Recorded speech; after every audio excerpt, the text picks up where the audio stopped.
आँखों से देखा नहीं है मगर हमने आँखों से देखा नहीं है मगर उनकी तस्वीर सीने में मौजूद है। जिसने लाकर कलामे इलाही दिया, जिसने लाकर कलामे इलाही दिया, वो मोहम्मद मदीने में मौजूद है।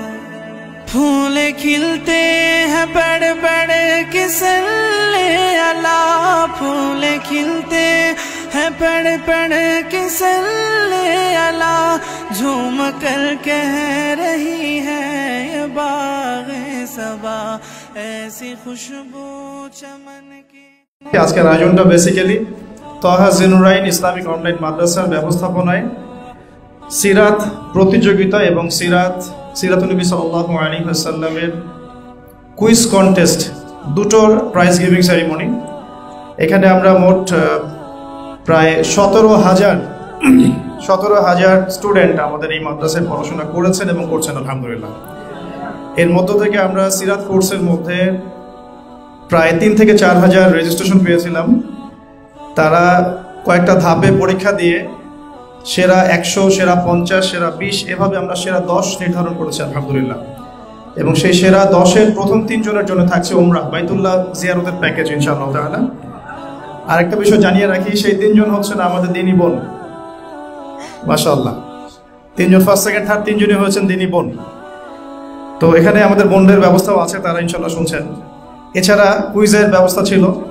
এই কুইজের মধ্যে আমরা 3টা ডিপার্টমেন্টে মোটামুটি 30 জন করে কন্টেস্ট্যান্টকে পেয়েছি। ইন টোটাল আমরা আজকে 40 জনকে পুরস্কৃত করবো ইনশাআল্লাহ। তো এই পুরস্কার দেওয়াটাই আমাদের একমাত্র উদ্দেশ্য নয়, আমরা আজকে আপনাদের কাছে বাংলাদেশের বরেণ্য কিছু ওলামায়ে কেরামকে উপস্থাপন করতে তৌফিক পেয়েছি আলহামদুলিল্লাহ আযজা ওয়া জাল।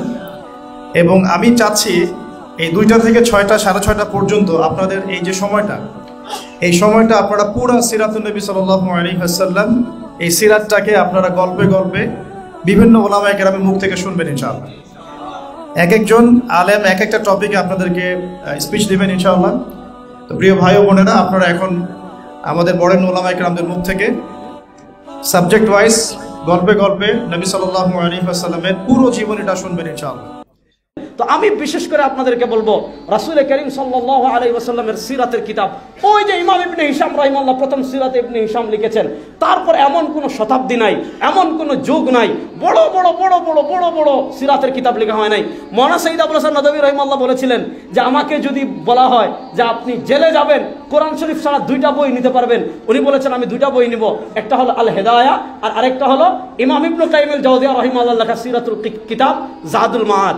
এজন্য আমি আপনাদেরকে অনুরোধ করব, এখন তো ভালো ভালো সিরাতের বই অনুবাদ হচ্ছে, আর যারা মৌলিক বই পড়তে পারেন, বিশেষ করে আশরাফ আলী থানভী রাহিমাহুল্লাহর সিরাতের কিতাব আছে, ইদ্রিস কান্দলভী রাহিমাহুল্লাহর সিরাতের কিতাব আছে, শেখুল ইসলাম এই আপনার এরপরে যদি আসেন আশরাফ আলী থানভী রাহিমাহুল্লাহর নাসরুদ্দি, সৈয়দ আবুল হাসান নদভী রাহিমাহুল্লাহর সিরাতুন নববিয়া, ইদ্রিস কান্দলভী রাহিমাহুল্লাহর আপনার সিরাতে মুস্তাফা, আরো যত কিতাব আছে মুতাকাদ্দিমিনের যুগে গেলে তো আর শেষ নাই।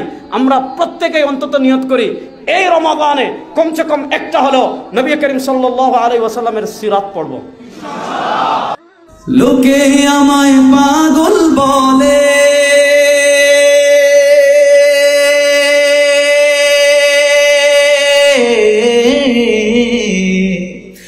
লোকে আমায় পাগল বলে, আমার দুঃখ লাগে না, আমাকে পাগল করেছে আরো বেরোই মদিনা।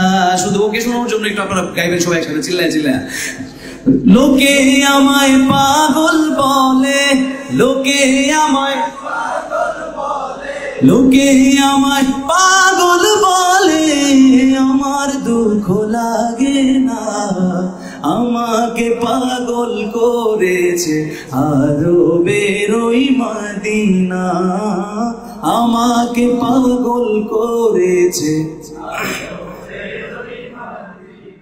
বা আমাদের সমাজে যারা আধুনিকতাকে স্টাবলিশ করতে চায় বা আধুনিক মনা বলে দাবি করতে চায়, ঠিক নববী যুগ পূর্ব সময়টাতে জাহিলি যুগের লোকদের যেই কালচার, যেই চিন্তাগত দৈন্যতা এবং যে নিচুগামিতা, এটা আজকে আধুনিক সমাজে, আধুনিক যুগে, আধুনিক সভ্যতায় এসে ঠিক এই জায়গাটাই আঘাত করছে।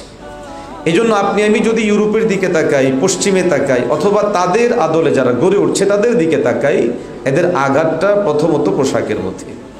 রাসূল সাল্লাল্লাহু আলাইহি ওয়াসাল্লাম আল হায়াউ শুবাতুম মিনাল ঈমান বলার পাশাপাশি আরও বলেছেন, ইদা ফাতাকাল হায়াউ ফাফআল মা শিতা, যে লজ্জা যখন চলে যাবে তখন একটা মানুষ যা তা করতে পারবে। এখন আজকে সেই 1400 বছর আগের সেই অসভ্যতা এবং সেটাকে তারা যেমন একটা ভিন্ন রূপ দিয়ে চেষ্টা করেছিল প্রতিষ্ঠিত করার জন্য, যে বাইতুল্লাহর সামনে আমরা কিভাবে পোশাক পরে যাব, যে এই পোশাক দিয়ে আমরা অন্যায় করেছি, অপরাধ করেছি। আজকের দিনেও পশ্চিমা সভ্যতা তাদের জীবন আচারকে সামনে এনে তাদের যেই জীবনের বিভিন্ন ধাপ সেগুলো আমাদের মধ্যে অনুপ্রবেশ ঘটিয়ে এই কাজটাই করার চেষ্টা করছে, সেটা হলো পোশাককে দূরে সরিয়ে দেওয়া। টোটাল 13 বছরে রাসূলুল্লাহ সাল্লাল্লাহু আলাইহি সাল্লাম দাওয়াতের কাজ করতে গিয়ে যেই ধরনের বাধার সম্মুখীন হয়েছেন, আমি আপনি দাওয়াতের কাজ করতে গেলে এই বাধাগুলার সম্মুখীন আমাদের জীবনেও হওয়া লাগতে পারে। যদি ওই বাধার সম্মুখীন হই, তাহলে এতে দ্বীনের দাওয়াতের কাজ ছেড়ে দেওয়ার কোনো সুযোগ নাই, বরং কাজ আগের চাইতে গতি আরো বাড়িয়ে দিতে হবে। এজন্য আমরা মনে রাখবো, রাসূলুল্লাহ সাল্লাল্লাহু আলাইহি সাল্লাম হলেন মুবাল্লিগ, প্রচারক। সূরা মাইদার 67 নম্বর আয়াতে আল্লাহ বলেন, ইয়া আইয়ুহার রাসূলু বাল্লিগ মা উনজিলা ইলাইকা মির রাব্বিক, হে রাসূল সাল্লাল্লাহু আলাইহি সাল্লাম বাল্লিগ, প্রচার করেন, তাবলীগ করেন, মা উনজিলা ইলাইকা, যা আপনার প্রতি অবতীর্ণ করা হয়েছে, মির রাব্বিক, আপনার রবের পক্ষ থেকে। তাহলে রাসূল সাল্লাল্লাহু আলাইহি সাল্লাম হলেন মুবাল্লিগ, প্রচারক। রাসূলুল্লাহ সাল্লাল্লাহু আলাইহি সাল্লাম মুবাল্লিগ হিসাবে ইসলাম প্রচার করতে গিয়ে যেই ধরনের বাধার সম্মুখীন হয়েছেন, এগুলা অনেক ধরনের বলা যায়। আমি আজকে আপনাদের সামনে 8টি কথা বলব। পৃথিবীতে একটি ধর্মীয় গ্রন্থ আছে যে কথা বলতে পারে, সেটা হলো পবিত্র আল কোরআন। তাকে যে কোনো প্রশ্ন করবো সে উত্তর দেবে। কোরআনে যদি পরিচয় জিজ্ঞাসা করে আছে, কোরআন বলে তোমার নাম কি, তাহলে কোরআন বলে বাল হুয়া কুরআনুম মাজিদ, আমার নাম হলো কোরআনে মাজিদ। যদি কোরআনকে জিজ্ঞাসা করে আছে, বলো তোমার বাড়ি কোথায়, বলে ফি লাউহিল মাহফুজ, আমার বাড়ি হলো লৌহে মাহফুজে। বলে কেন আসছো, বলে হুদাল লিন্নাস, সকল মানুষের হেদায়েতের জন্য আসছি। কবে আসছো, শাহরুর রমাদান, রমজান মাসে এসছি। এরকম কোরআনকে আমরা যে কোনো প্রশ্ন করব, যে কোনো জিজ্ঞাসা করব, কোরআন উত্তর দেবে। আমি আপনাদেরকে একটা জিজ্ঞাসা করেছি, কয়েকটা উত্তর এসছে। চলুন আমরা এই প্রশ্নটা কোরআনকে করি। কোরআন কি বলে, যে কোরআন তুমি বলো নবীজির পথ কোনটা, নবীজির রাস্তা কোনটা, নবীজির তরিকা কোনটা। তাহলে কোরআন বলে কুল। এই কথা কে বলছেন, কাকে বলছেন, নবীজিকে বলছেন। হে নবী সাল্লাল্লাহু আলাইহি ওয়াসাল্লাম, আপনি বলুন, কুল হাদিহি, এইটা, সাবিলি, আমার পথ কোনটা, আমার পথ, আদউ ইলাল্লাহ। मीठा मीठा प्यारा प्यारा मेरे मोहम्मद का नाम, मीठा मीठा प्यारा प्यारा मेरे मोहम्मद का नाम। हम सब भेजे उन पे हजारों लाखों दुरूद ও সালাম। নবী সাল্লাল্লাহু আলাইহি ওয়াসাল্লাম বলা চলে প্রত্যেক 2 মাসের মধ্যে একটি করে যুদ্ধের প্ল্যান করেছেন, যুদ্ধ ড্রয়িং করেছেন, সাহাবা আজমাইনকে নিযুক্ত করেছেন, সেনা অধ্যক্ষ নিয়োগ করেছেন, নিজে চিন্তা করেছেন, নিজে গেছেন, নিজে অংশগ্রহণ করে সাহাবা আজমাইনদেরকে সাথে নিয়ে কাফেরদের বিরুদ্ধে সশস্ত্র যুদ্ধের মধ্যে 60 দিনে একটি করে যুদ্ধ নবী নিজে পরিচালনা করেছেন। আবু সুফিয়ান ছিল রাসূলুল্লাহ সাল্লাল্লাহু আলাইহি ওয়াসাল্লামের এই জিহাদি জিন্দেগীর সবচেয়ে বড় প্রতিপক্ষ। জিহাদি জিন্দেগীর সবচেয়ে বড় প্রতিপক্ষকে আবু সুফিয়ান রাদিয়াল্লাহু আনহু। এই 10 বছরের জিহাদ, তার মধ্যে থেকে 8 বছর আবু সুফিয়ান রাসূলুল্লাহ সাল্লাল্লাহু আলাইহি ওয়াসাল্লামের সবচেয়ে বড় প্রতিপক্ষ। যখন মক্কা বিজয় হলো, এ আবু সুফিয়ানের নাম নিয়ে বলতেছে, এর বাড়িতে যে আশ্রয় নিবে তার জন্য ক্ষমা। আজই বিষয় না, এর চেয়ে বড় ভালো সেনাপতি হইতে পারে। এই উস্তাদের একটা লেখা সাহস করে পড়ছি, উনি কবিতাও লেখেন। মুসলিম জাগরণের জন্য উনি একটি কবিতা লিখেছেন, অত্যন্ত চমৎকার। অবরুদ্ধ তুমি স্বাধীনতা খোঁজো, কি অনন্ত অভিলাষ, স্বাধীন হয়েও দাসত্বের শিকল, কি নির্মম পরিহাস। অবরুদ্ধ তুমি স্বাধীনতা খোঁজো, কি অনন্ত অভিলাষ, স্বাধীন হয়েও দাসত্ব শিকল, কি নির্মম পরিহাস। তেড়ে এসো না, দাঁড়াও সম্মুখে, চেনো চেনো নিজের স্বাধীন শিকড়। আহাদের তরে সেজদা স্বাধীন, গাজার তপ্ত প্রহর, বদর ওহদ খন্দক স্বাধীন, মোতার তীব্র হুঙ্কার, জাফর খালিদ রাওয়াহার বাহু, স্বাধীন জায়েদের চিৎকার। ওহদে স্বাধীন বীর হামজা, খায়বারে স্বাধীন হায়দার, কত মারহাব গর্দান হারায়, আইয়ুবী স্বাধীন চিরকাল।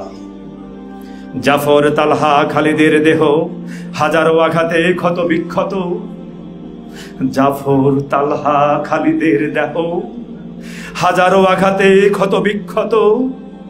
খুবাইব পেল স্বাধীনতা শুলে, কবির কাব্য নীল, বেলালে রাহাদ স্বাধীন শিকলে, বদরে শিশু দিল ঋণ। রসুলের জীবনটাই আমাদের জন্য উত্তম আদর্শ। এখন রসুলের জীবনের মাঝে আমরা রসুলকে নবী হিসাবে মানি, কিন্তু নবীকে কখনো স্বামী হিসাবে মানি না, নবীকে কখনো শিক্ষক হিসাবে মানি না, নবীকে একজন ব্যবসায়ী হিসাবে মানি না, নবীকে একজন রাষ্ট্রনায়ক হিসাবে মানি না। আমরা প্রত্যেকে নবীকে নবী হিসাবে মানি, উনি একজন নবী ছিলেন। কিন্তু আমার প্রেক্ষাপট যার যার প্রেক্ষাপটের সঙ্গে যেন মিলে যায়, সেভাবে করে আল্লাহ তাআলা বলছেন উসওয়াতুন হাসানাহ, লাকাদ কানা লাকুম ফি রাসূলিল্লাহি উসওয়াতুন হাসানাহ। রসুলের পূর্ণ জীবনটা, রসুল পূর্ণ জীবনে একজন স্বামী ছিলেন, একজন শিক্ষক ছিলেন, একজন রাষ্ট্রনায়ক ছিলেন, একজন সেনাপ্রধান ছিলেন, প্রত্যেক ক্ষেত্রেই রসুল ছিলেন, একজন সফল ব্যবসায়ীও ছিলেন। তো এই প্রত্যেক ক্ষেত্রগুলো আমাদেরকে লক্ষ্য করা দরকার। এর মাঝে যে বিষয়টি আমি আলোচনা করার চেষ্টা করবো সেটা হলো মুসলিম উম্মাহকে রাসূল সাল্লাল্লাহু আলাইহি ওয়াসাল্লাম কিভাবে গঠন করেছেন। আমার পরিবার আর আমি যতক্ষণ ভালো মুসলমান পাক্কা হইতে পারবো না, ততক্ষণ পর্যন্ত আমি সমাজের মধ্যে ইসলামী সমাজ কায়েম করতে পারবো।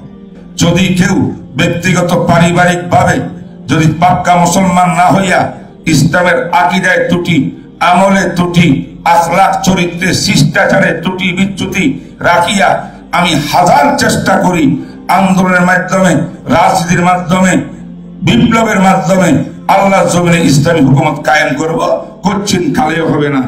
আমরা নবী সাল্লাল্লাহু আলাইহি ওয়াসাল্লাম রেখে যাওয়া এই কোরআন এবং সুন্নাহর আমানত নিজে শিখবো ইনশাআল্লাহ, পরিবারকে শেখাবো, ওর আলোকে আমরা দাওয়াতের মেহনত করব ইনশাআল্লাহ। প্রয়োজনে এটা প্রতিষ্ঠার জন্য আমরা সার্বিক জিহাদ আঞ্জাম দেব ইনশাআল্লাহ। এরপরে আমরা আমাদের অর্থনীতিটাকে হালাল করব, সমস্ত মহলে দাওয়াত পৌঁছাবো এবং উম্মার মধ্যে একটা ঐক্যের প্ল্যাটফর্ম ক্রিয়েট করার চেষ্টা করবো ইনশাআল্লাহ। আমরা কারো প্রতি মানে চরমপন্থী হব না, একই সাথে আমরা শৈথিলতাবাদীও হব, আমরা মধ্যমপন্থী হব ইনশাআল্লাহ। এবং এইভাবে আমরা সিরাতের শিক্ষাকে কাজে লাগিয়ে আগামী দিনে আল্লাহ পাকের জমিনে আল্লাহর দ্বীনকে প্রতিষ্ঠার চেষ্টা করবো ইনশাআল্লাহ। আল্লাহ পাক আমাদের সবাইকে ব্যক্তি জীবন থেকে শুরু করে আমাদের পারিবারিক জীবন, অর্থনৈতিক জীবন, আমাদের সামাজিক জীবন, আমাদের রাষ্ট্রীয় জীবন নবী সাল্লাল্লাহু আলাইহি ওয়াসাল্লামের পবিত্র সিরাতের আলোকে, সুন্নাহর আলোকে, সর্বোপরি আল্লাহ পাকের কোরআনের বিধানের আলোকে ঢেলে সাজানোর তৌফিক দান করেন। আল্লাহুম্মা আমিন। नहीं है मगर हमने आँखों से देखा, नहीं है मगर उनकी तस्वीर सीने में मौजूद है, जिसने लाकर कलामे इलाही दिया, जिसने लाकर कलामे इलाही दिया, वो मोहम्मद मदीने में मौजूद है। फूल खिलते हैं बड़ बड़ किसले अला, फूल खिलते हैं बड़ बड़ किसले